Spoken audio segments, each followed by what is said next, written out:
مولاي صل وسلم دائما أبدا على حبيبك خير الخلق كلهم.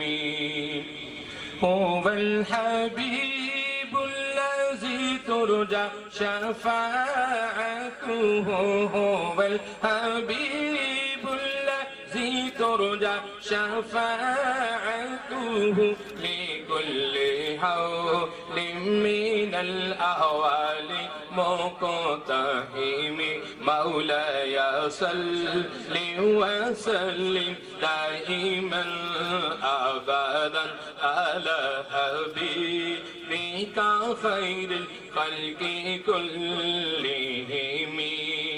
محمد سيد الكونين والثقلين، محمد سيد الكونين والثقلين والفريقين من عرب ومن عجم.